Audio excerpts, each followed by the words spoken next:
Hello and welcome back to Pinky's Garage. Today we have a 1995 Ford Bronco with no heat, and it's winter time, so you know what that means. Swap out the heater core. Let me show you how it's done. 120-degree air. All right, so how can we tell that the heater core is bad? Well, number one, we have two heater core lines right here, an input and an output. One of them is screaming hot, and the other one is ice cold. The one that comes off of the intake manifold, this one right here, is hot, very, very hot. And then this one that goes to the water pump is ice cold. So what that means is hot coolant is flowing into the heater core, although hot coolant is not flowing back out of the heater core. So we can assume that there is a clog somewhere. Number two, you may still have heat, may just be very low performance. In this case, it's just a low performance situation. So we can assume that it's clogged. Third reason, if your coolant is operating in what Ford calls the normal range, you can know that it's not the thermostat. It could be the thermostat, but in this case, she gets up to operating temp just fine, and we're gonna assume that it's the heater core. Let's get it done. All right, tools you're gonna need for this job is a set of 1/4-inch extensions, a 1/4-inch drive, 8mm socket, a few flatheads. The flatheads are gonna be for the windshield wiper relays and those hose clamps that I just showed you that go into the heater core. Your first step is going to be to knock out this glove box. You can see there's a little clip here. Maybe it's better on this side. You can see there's a little clip right there. All you're gonna do is pull both of them in, and then it should fall right back out. I'm gonna push both of these clips in and down. There's a little wire in the way. And you wanna hold this piece right here parallel with the ground, and then it'll just slide out. As you can see, we have these little C-clip looking things that will only work at a specific angle. So we need to get them parallel. So now we have this cover right here. So there's a few wires in the way, there's the windshield wiper relay in the way, a few vacuum lines, we've got tweeter wires. We're gonna have to get all of that out of our way and remove each and every one of these 8mm bolts. All right, so let's just go with our longest extension here. 8mm.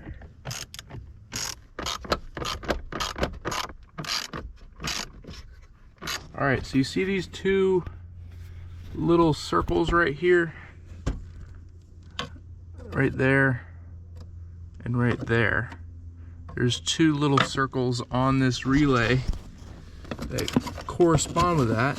You just have to push those circles in, and then this slides right out. So there's a little circle on the relay itself. There's a circle on the clip. Push those circles in and lower the unit.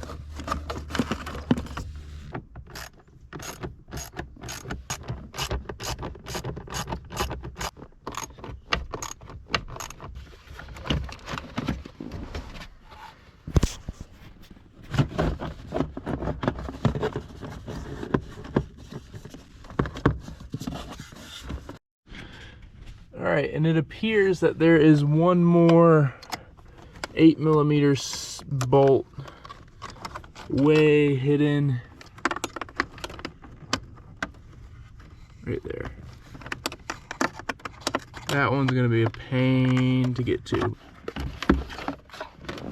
The cover is out, wires are moved, vacuum lines are disconnected, and the windshield wiper relay is out. So now,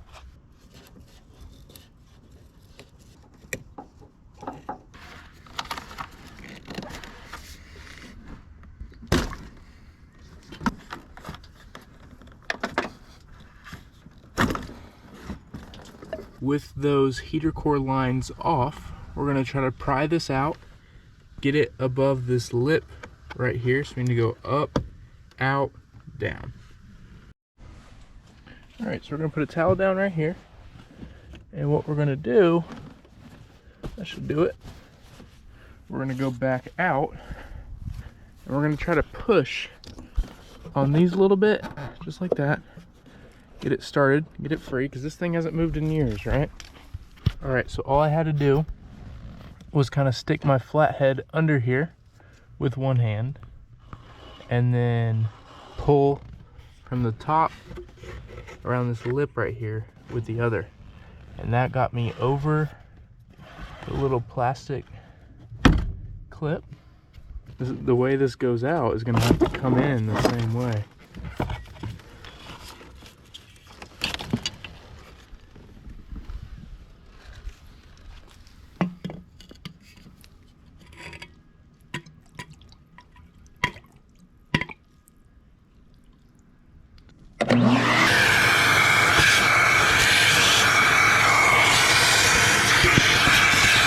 So if we look, it had these nasty, crumbly HVAC sealant around the box. And it appears the dude never took the plastic off. Now that could be 30 years old, but I doubt it. I think someone's been in here before. All right, old one, new one. Now I have sound deadening material like this. And I have this roll of foam seal, and we're gonna try to replicate this onto that. All right, so I'd say that turned out nicely. This is the new one, this is the old one. I put a layer of sound deadening around the top, and then I put a layer of this foam adhesive around the edges, and then I trimmed according to how this was. Now I do not see the point in foaming all the way around where the heater core sits, because if air is flowing by it, it doesn't matter if it's going through the fins or around the tanks. However, I do see a point in eliminating vibrations due to this, as this heater core does not specifically bolt in. So I'm just going to put a little bit of foam on the corners here and maybe in the middles to try to prevent vibrations, but this is not to eliminate air from going through here. I do not see the point in that. However, I do see the point in putting foam around where the actual cover sits itself. So I'm just going to put foam around here for vibration purposes, and I'm going to put foam around this entirety for air purposes. So we're going to peel all this off and put foam on it.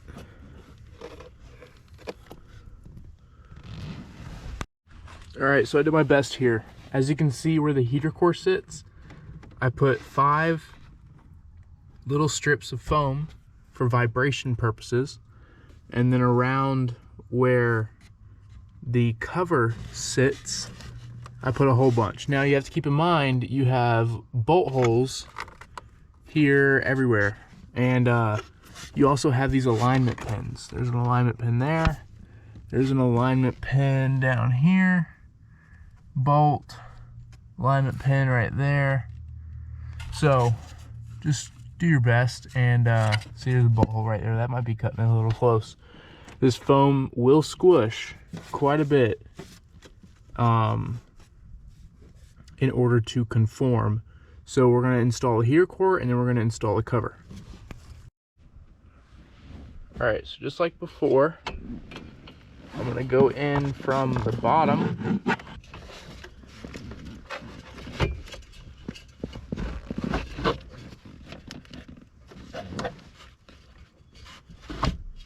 I suggest you get it up and then look through this crack and compare it with the outside of the vehicle to see how you have to move it. Once you get those in, then you can just take your thumb and push it over that lip right there. All the foam stayed intact. Looks like that big band of foam we did is going to be our biggest and best seal. So now we'll just put the cover in.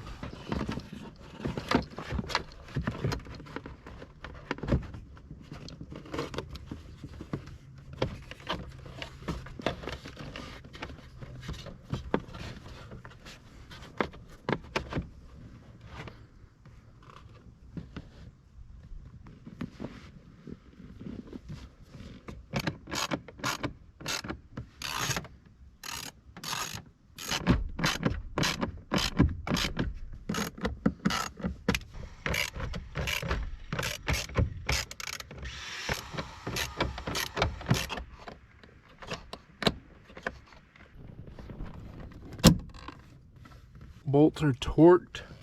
All the vacuum lines are in. Windshield wiper relay is in. Silicone spray.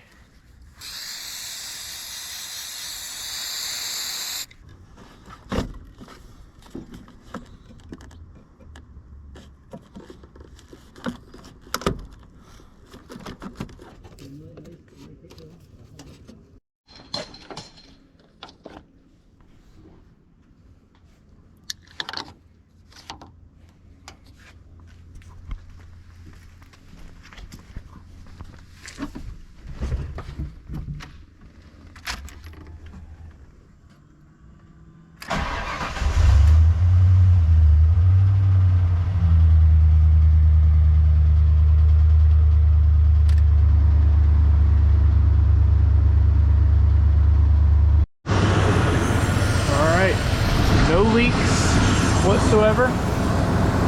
Input hose is 140-ish. Output hose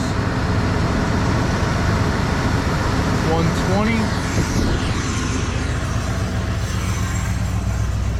Inside the cabin, 120-degree air.